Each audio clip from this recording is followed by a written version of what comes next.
नमस्ते, मैं हूं आपके साथ जसप्रीत कौर।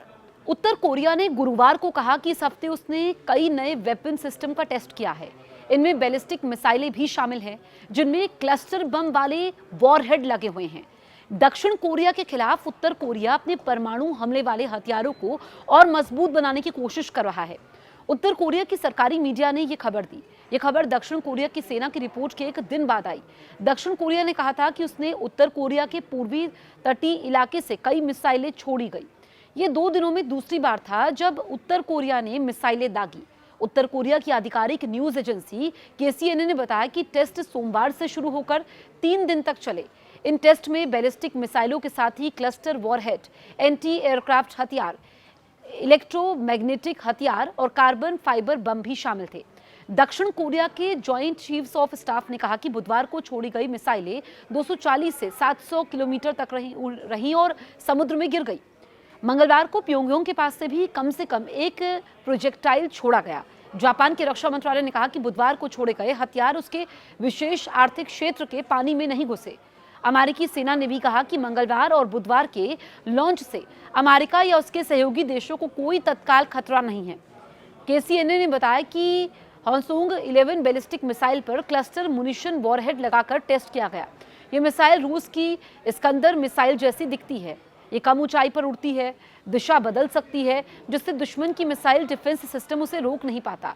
इस छोटी दूरी की मिसाइल जब क्लस्टर वॉरहेड से लैस होती है तो 6.5 से 7 हेक्टेयर के इलाके को राख में तब्दील कर सकती है। इतनी बड़ी जगह पर सबसे ज्यादा घातक शक्ति से हमला कर सकती है। दक्षिण कोरिया की सेना ने उत्तर कोरिया के इन दावों पर अभी कोई टिप्पणी नहीं की है। ये लॉन्च कोरिया के बीच लगातार बढ़ते तनाव को दिखाते हैं। इससे दक्षिण कोरिया की उम्मीदें कम हो गई हैं कि दोनों देशों के बीच संबंध बेहतर होंगे। मंगलवार रात उत्तर कोरिया के विदेश मंत्रालय के पहले उप मंत्री जांग कूच चोल ने बयान दिया। उन्होंने कहा कि दक्षिण कोरिया हमेशा उत्तर कोरिया का सबसे बड़ा दुश्मन देश बना रहेगा। उन्होंने दक्षिण कोरिया की उदार सरकार पर मजाक उड़ाया, कहा कि वो बातचीत बहाल करने की कोशिश कर रहे हैं तो वो दुनिया हैरान करने वाले मूर्ख है। उत्तर कोरिया के नेता किम जोंग उन ने 2019 में अमेरिकी राष्ट्रपति डोनाल्ड ट्रंप के साथ परमाणु बातचीत टूटने के बाद दक्षिण कोरिया और अमेरिका के साथ लगभग सारी डिप्लोमेसी रोक दी है। उसके बाद से इन्होंने परमाणु हमले वाली मिसाइलों का विकास तेज कर दिया है, जो एशिया में अमेरिका के सहयोगी देशों और अमेरिकी मुख्य भूमि को भी खतरे में डाल सकती है। किम जोंग उन अब रूस, चीन और अमेरिका से टकराव में फंसे दूसरे देशों से करीबी रिश्ते बना रहे हैं। इससे वो अपनी अलग थलग स्थिति से बाहर निकलना चाहते हैं, क्षेत्र में अपनी पकड़ मजबूत करना चाहते हैं। उत्तर कोरिया की सरकारी मीडिया ने बताया कि चीन के विदेश मंत्री वांग ही गुरुवार को 2 दिन के दौरे पर देश पहुंचे और उत्तर कोरिया से ये टेस्टिंग दक्षिण कोरिया के साथ तनाव को और बढ़ा रही है। क्लस्टर वॉरहेड जैसा हथियार ईरान वाले हथियार से मिलता जुलता बताया जा रहा है। उत्तर कोरिया अपने हथियारों को लगातार नया और मजबूत बना रहा है। तो आप देखिए कि किस तरीके से अभी तनाव है और यहाँ पर उत्तर कोरिया अपने हथियारों को कैसे मजबूत बनाने में जुटा हुआ है और लगातार तनाव बढ़ता जा रहा है, क्योंकि आप देखिए कि उत्तर कोरिया की जो ये टेस्टिंग हुई है ये दक्षिण कोरिया के साथ तनाव को और बढ़ा रही है। और जब भी तनाव बढ़ता है तो फिर असर इसका पूरी दुनिया पर होता है। हमने देखा कि इजराइल, अमेरिका, ईरान का युद्ध सीजफायर हो चुका है, लेकिन सीजफायर अभी कमज़ोर पड़ा हुआ है। तनाव अभी भी है क्योंकि इजराइल लगातार लेबनान पर हमले कर रहा है।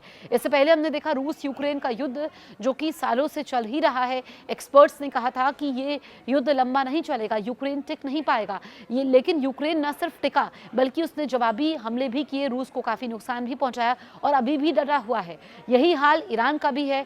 ईरान का कहना है कि जब तक अब इजराइल लेबनान पर हमले नहीं छोड़ता है तब तक स्थिति नियंत्रण में नहीं होगी। हमने देखा कि किस तरीके से कच्चे तेल की कीमतों में उछाल आया और उसके बाद जब सीजफायर होता है तो गिरावट ज़रूर दर्ज की जाती है, लेकिन अभी भी तनाव बना हुआ है और महंगाई बढ़ जाती है। तेल की सप्लाई चेन किस तरीके से बाधित हुई।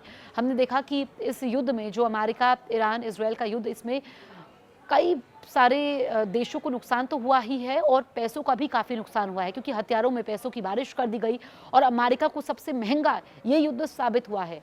और एक्सपर्ट्स ने कहा कि जो सीज़ फायर हुआ है ये एग्जिट गेटवे है अमेरिका के लिए, लेकिन कितने दिनों तक ये सीज़ फायर चलता है, ईरान क्या कदम उठाता है, अमेरिका की क्या रणनीति रहने वाली है, क्या इजराइल लेबनान पर हमले करना छोड़ देगा, ये देखना होगा। लेकिन जो ताज़ा घटनाक्रम हम आपको बता रहे हैं, ये भी आप देखिए कि उत्तर कोरिया और दक्षिण कोरिया के बीच में जो तनाव है वो अब और ज़्यादा बढ़ चुका है, क्योंकि जिस तरीके से हथियारों की नुमाइश यहाँ पर की जाती है और अपने आप को ताकतवर दिखाने की ये होड़ रहती है, उसके बाद टेंशन ज़्यादा बढ़ जाती है। तो आपको ये हम बड़ी जानकारी बता रहे हैं कि उत्तर कोरिया ने कहा कि इस हफ्ते उसने कई नए वेपन सिस्टम का टेस्ट किया है, इनमें बैलिस्टिक मिसाइलें, जी हाँ, बैलिस्टिक मिसाइलें शामिल हैं, क्लस्टर बम वाले वॉरहेड लगे हुए हैं। दक्षिण कोरिया के खिलाफ उत्तर कोरिया अपने परमाणु हमले वाले हथियारों को और मजबूत बनाने की कोशिश कर रहा है। आप इस बारे में क्या सोचते हैं, हमें कमेंट जरूर करें और अगर अभी तक आपने हमारे YouTube चैनल को सब्सक्राइब नहीं किया है तुरंत सब्सक्राइब करें।